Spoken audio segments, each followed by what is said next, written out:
Hello everyone and welcome to my English fluency path, where we'll learn and practice English together and get closer to English fluency gradually, step by step. In today's video, I'll be talking about the English sounds, which I find the most tricky, complex and challenging to pronounce. So let's dive right into it. Welcome to my English fluency path. As a non-native speaker of English, I'm Ukrainian by the way, I face more significant difficulties with the sounds which do not exist in my native language. And the first absolutely unique and not really understandable such sound for me was the TH sound, voice and voiceless TH. Back in school, I couldn't even understand the nature of these sounds.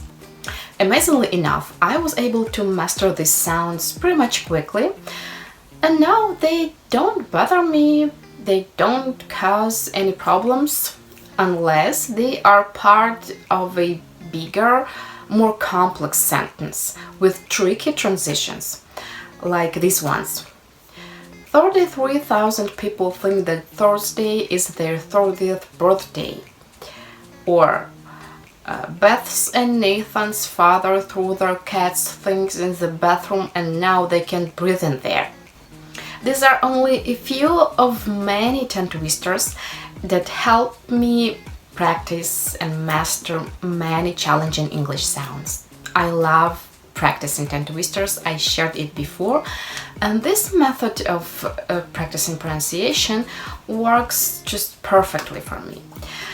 I love this transformation from the point when it's even hard and difficult for you to read a sentence properly, to the point when you are absolutely comfortable with it, when it's no longer challenging for you, when you finally build this muscle memory.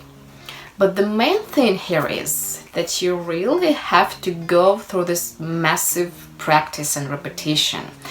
You really have to repeat this certain sentence million of times. Best if it's by using a spaced repetition method, when you repeat it in a while, in a day, in a few days, then in a week, in a few weeks, in a month, and so on. So this is how you make it stick. Okay, let's move on to the next sound that I'd like to point out. And this is the w sound. This sound also does not exist in my native language. In Ukrainian, we have only the v sound. And it's not that it's difficult for me to pronounce this sound, w. It's quite easy, right? But somehow my brain not get used to the understanding that there are these two similar sounds in English, w and v. And when I have to read or speak quickly, sometimes I can mix them up. For example, I can say voice instead of voice, video instead of video, vowel instead of vowel, or things like that. Or it can be the other way around. For example, we instead of we, wait instead of wait, week instead of week. So sometimes I can mess everything up. And again, here tongue twisters come in handy. For example, for this pair of sounds, I practiced this one. Woolen vests for wailing wolves are worn in the vast woodlands. Woolen vests for wailing wolves are worn in the vast woodlands. Another tricky English sound for me to pronounce is this open a, like in black and cat. Again, we do not have this sound in Ukrainian, we have only short a, and it's always been a challenge for me. Even though it's not only difficult to pronounce this open a separately or in some isolated words, especially when you are trying to be absolutely conscious, concentrated and aware of this sound, right? But again, when I try to speak faster, I lose this focus And I easily can replace the open M with the short M, and I can do it even without noticing, but I'm pretty much sure that native speakers would easily notice these mispronouncings. For example, I can say vest instead of vast, bed instead of bad, better instead of better. So I understand that in my case, this sound is not practiced to automaticity, and I need to work on it a bit more. And one more sound that I sometimes have a quite hard time producing it is the short sound.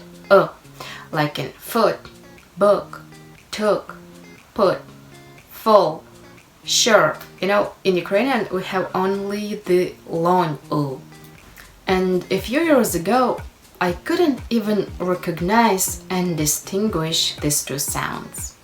And I used to use only the long U for all the cases without exception, and absolutely without awareness of the difference between them. And now I'm fully and absolutely aware of the difference. I practice the short U sound. Things are much better for me now. But still, I have to practice it more in order to reach this automaticity level. Also, I remember the time when the short relaxed E was a big challenge for me, like in milk, sit, fit. I used to replace it with the long E and say milk, seat, feet. But all the trickiness of these short and long sounds is that by replacing them with one another, you can get a completely different word, like ship, sheep, shit, sheet, bed, bad, better, better, sit, seat, look, look, full, full, bath, bath, and things like that. So in order to avoid such problems, we need to be fully and absolutely aware of all the English sounds. We need to learn and practice them really, really well. Therefore, I vote for learning the IPA system. It adds so much clarity and confidence. It gives much deeper understanding of all the English sounds, of English pronunciation. That's why I recommend that each and every English learner start with the IPA. With that being said, I just try to save your time and trouble. And of course, you can take it or leave it, it's totally your choice. But as for me, now I think, if somebody had told me to do this at the beginning of my English learning journey, I would have been much closer to my goal right now. But let's get back to the English sounds. I also had to learn and get comfortable with the schwa sound, which, by the way, does not exist in Ukrainian either, like in the word banana, for example. But for some reason, it was quite easy for me. Later, I got acquainted with some special and unique sounds of American English as the flap T, like in butter and water, stop T, like in Hot Wheels, way out, glottal T, like in certain and kitten, for example, sound, the sound, like in bird and girl, the dark L sound, like in table, responsible, and many, many more American English sounds. But if I needed to point out the most tricky and complex and challenging sounds for me to pronounce for now, I would probably go for these ones. The open A, like in black and cat, and the short O, like in foot, put, full, sure, etc. And if I needed to point out the most challenging words in terms of pronunciation, I would say there were different words at some points, but speaking of the latest ones, I would go for the word comfortable. Comfortable, yeah. I used to say it like comfortable. Comfortable with that flap T in the middle, but then I realized there wasn't that flap T in the middle, but just a regular T. And the right pronunciation is comfortable. Comfortable with that T in the middle. Like in the sentence, you have to feel comfortable with being uncomfortable. You have to feel comfortable with being uncomfortable. Also, there are a few more words, regularly, particularly. They are quite simple as well, but I used to drop that L in the end and say regularly, particularly. But the correct version is regularly, particularly. But it's still not it. To master English pronunciation, you have to understand what the connected speech is and familiarize yourself with different reductions. For example, if you read the sentence, "What have you been up to?" What have you been up to? Most likely you'll hear from native speakers, "What have you been up to? What have you been up to?" So this is the connected speech full of reductions. But this is a topic for another conversation and for another video. Also, you need to know what the intonation, rhythm, stress, pace are, as you don't want to sound monotonous and unnatural, right? You want to sound more American or more British, more like native speakers do. So as you can see, working on your pronunciation is a huge part of the learning process. And of course, it can be tedious and challenging at some points, but generally speaking, for me, for example, it's a fascinating exploration that only makes me better. And the game definitely worth the candle. I cannot stress enough how important pronunciation is. I already made a lot of videos about it. So once again, work on your pronunciation. It will definitely pay off. And here's one more thing that I wanted to emphasize.